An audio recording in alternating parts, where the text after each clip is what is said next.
When you walk in the office, families will check in at this reception counter. One of our secretaries will be here, and then we have a second secretary bay for another secretary. Cool. This is the nurses' space. We have a hospital nurse's bed coming and a little bed here, and just a simple cabinet with a sink in it for a nurse.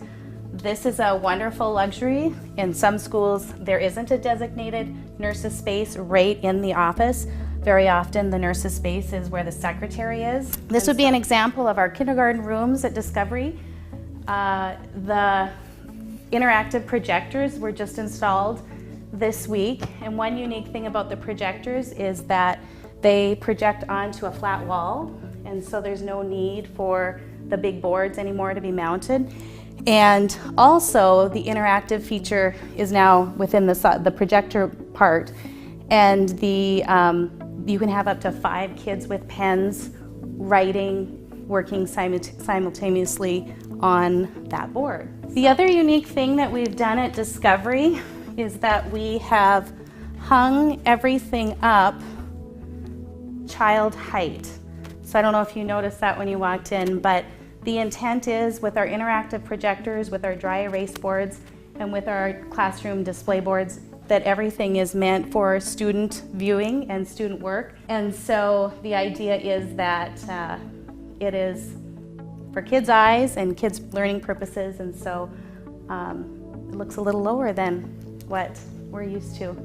The natural lighting in the gym is a huge feature of this space. There's light from the outside on one wall, and then there's a viewing deck from the second floor to look into the gym. We'll go up there and you can see that. And so essentially there's natural light coming in on both sides of the gym, which is a really unique feature for a gym. The library is again an open space, just like the cafeteria.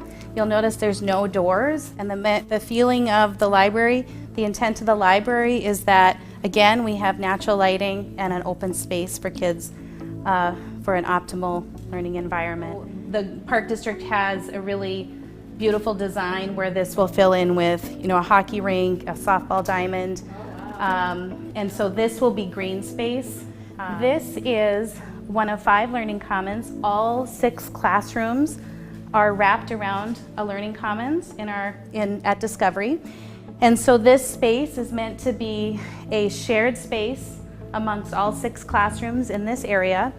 And the idea behind the learning commons is that students have their classroom, but they're not tied just to the 4 walls with their one teacher, that this is a shared space for kids to use to work with other kids, to read with other kids, to work with other teachers, and that it's kind of this collaborative area throughout the school. So we have this in the coming week will be a large screen Apple TV, and so the idea from that is that students with iPads can very quickly and very easily use Reflector on their iPads to project onto a TV.